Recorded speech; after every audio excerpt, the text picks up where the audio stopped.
चिरां जिल्ला दुलाराय बर' फरायसा आफादा फोरोंगिरिफोरनि सावराय मेल जथुमा खुंफुंदों।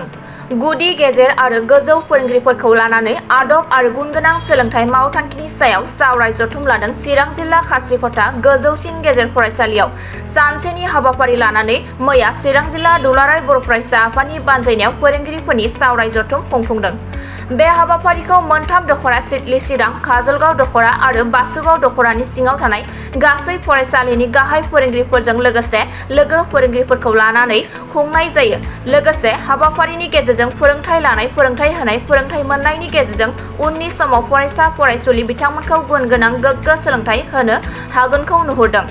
हाबाफारियाव बाहागो लायो गाहाय आलासि महरै जनता फरायसालिमानि गोरों डॉक्टर आदाराम बसुमतारी, दुलाराय बर' फरायसा आफादनि गाहाय नेहाथारि कनेन्द्र बसुमतारी आरो काजलगाव, सिडली चिरां आरो बासुगाव ओनसोलफोरनि फोरोंगिरि बिथांमोनहा।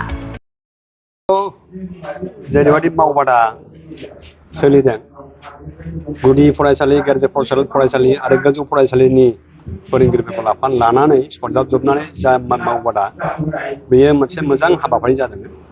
बेबादि मावबादाखौ सरकारनि फारसेनिफ्राय लाथों, किन्तु दुलाराय बर' फरायसा आफाद चिरां जिल्लाया बे हाबाफारिखौ लानाया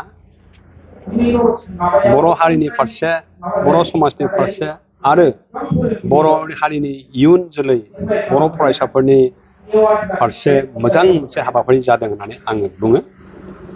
फोरोंगिरिफ्रा जाबाय फरायसा दाग्रा मोनसे हान्जा। बिसोरनि फोरोंनाय, बिसोरनि गियान होनायजों फरायसाफ्रा लेखा रोंलाङो, गियान मोनलाङो। थाखोनिफ्राय थाखो बिसोरो थाखो बारग'लांनानै कलेज, इउनिभारसिटि, सोरबा डक्टर, इन्जिनियार बायदि बायदि डिग्री लानानै गावसोरनि थांना थानायनि लामाखौ बिसोरो दिहुननानै लानो हायो। आरो बे मोनसे गामि, मोनसे समाजनिफ्राय कलेज, इउनिभारसिटि फरायनाय फरायसाफोर ओंखारनायनि गेजेरजों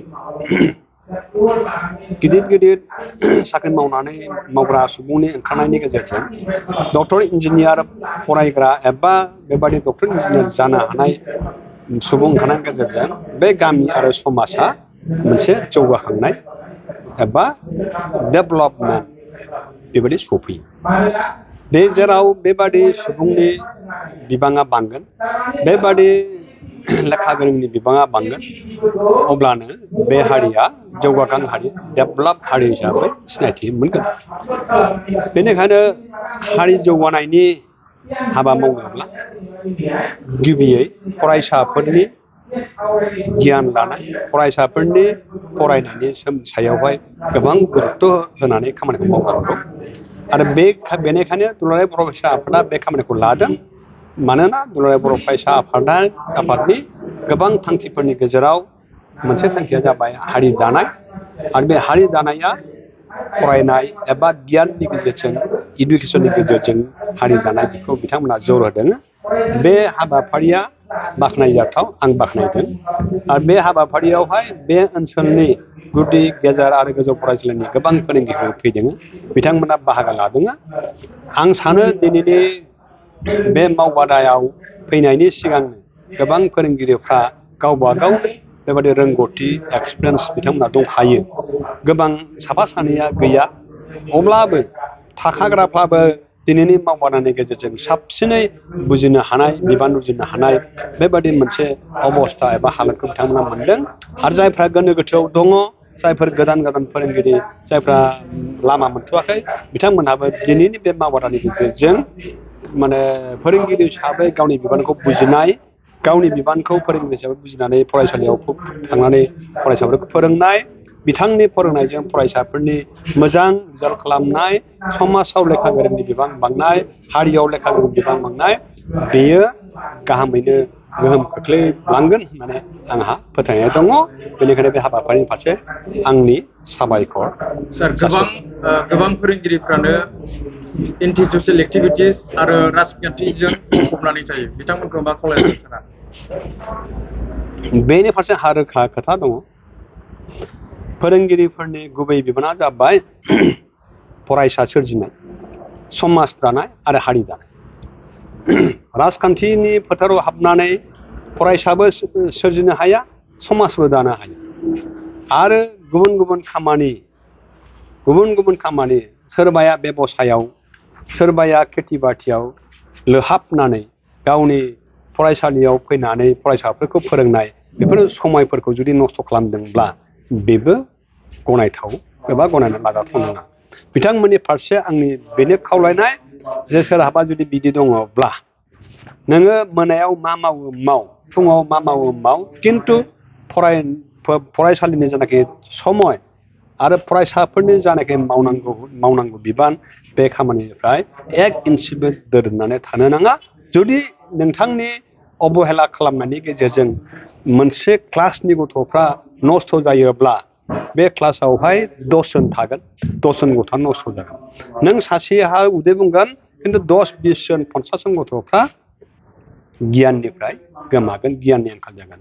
आरो बे गियान गोमाजानाय गथ'फ्रानो उनावहाय समाजावहाय दावराव दावसि खालामगोन। होमब्ला बे समाजाव दावराव दावसि जानायनि गुबै दायनिगिरिया बै सासे फोरोंगिरि, बै सानै फोरोंगिरि जाय फोरोंगिरिफ्रा फोरोंनायनि बिबानखौ अबहेला खालामदों।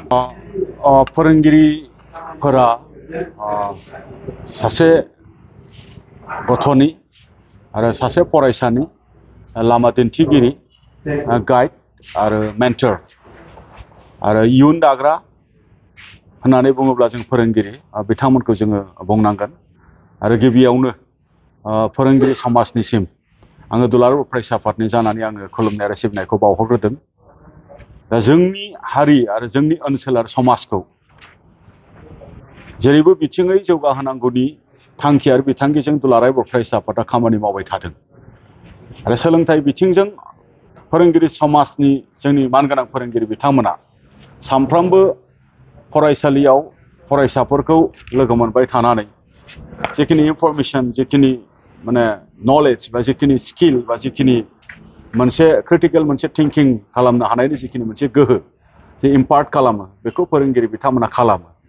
दा बेनि थाखायनो जे दुलाराय बर' फरायसा आफादनिफ्राय जे फोरोंगिरिफोरनि सायाव जोंनि मा एक्सपेक्टेसन दं आरो फोरोंगिरिफोरनिफ्राय जोंनि समाजा, जोंनि फरायसाया बा जों दुलाराय बर' फरायसा आफादा जोङो मा लुबैयो आरो जोंनि लुबैनायखौ सुफुंनो हाग्रा जिहेथु फोरोंगिरिफोर, दा जोंनि लुबैनाय, फरायसाफोरनि लुबैनाय आरो समाजनि लुबैनायखौ गोसो गोथारै थांनाय समफोराव जेरैबायदि खस्थ' खालामनायनि गेजेरजों सोलोंथाइ होबोबाय, सुबुं सम्पद दाबोबाय आरो बिनि बांसिनै जेन फैबाय थानाय समाव जोंनि फोरोंगिरिफ्रा जेन दायथ' लाबावो, जेन साबसिन माने खस्थ' खालामबावो, बे बाथ्राखौ जोङो खावलायनो होननानै जोंनि फोरोंगिरि समाजनि साफ्रोमबो मानगोनां फोरोंगिरि बिथांमोनखौ लानानै चिरां जिल्ला एबसुआ मैयाबो बिजनि जिल्ला बर' थुनलाइ आफाद, बिजनि आनसलिक आरो बिजनि फोरोंगिरि गौथुम जथायै बेबायदि फोरोंगिरि मेल लादों। आरो दिनैबो चिरां जिल्ला एबसुआ सिडली कासिकत्रा बे हायार सेकेन्डारि स्कुलाव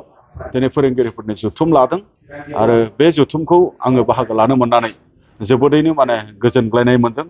दा फैबाय थानाय समाव जोंनि जिखिनि मोनसे सुबुं सम्पद दाफुंनायनि जिखिनि मोनसे राहा आरो लामा बेफोरखौ जोङो फोरोंगिरिफोरनि मोनसे एक्टिभ मोनसे रल आरो पार्टिसिपेसननि गेजेरजों जों मोननो हागोन, जोङो बेखौ मिजिंथिदों। बेखिनि मा लेभेलनि फोरोंगिरिफोरखौ बेवहाय सेकेन्डारि लेभेलनि, एलिमेन्टारि लेभेलनि बेवहाय फोरोंगिरिफोरखौ हांख्रायनानै गुबैयै बर' मिडियामनि फोरोंगिरिफोरखौ लानानै बे मेलखौ खालामनाय जादों। बावैसो सान सिगां आसाम सरकारा आसामाव थानाय गासैबो मिडियामफोरानो जा बेयाव सानखान्थि आरो बिगियानखौ फोरोंगिरिफ्रा इंराजिजोंनो फोरोंनांगौ होननानै गाइडलाइन फोसावबाय। बिनि सायाव मा बुंनो सारा?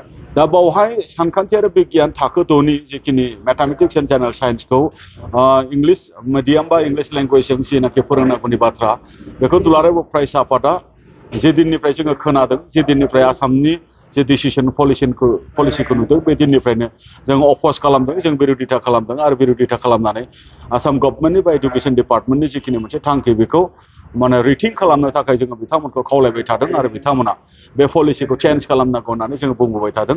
आरो बेवहाय जोङो कमप्रमाइस जोङो खालामनायनि बाथ्रा गैया। मानोबा जोङो रावखौ लानानै आरो जोंनि मिडियामखौ लानानै जों डिटारमाइन।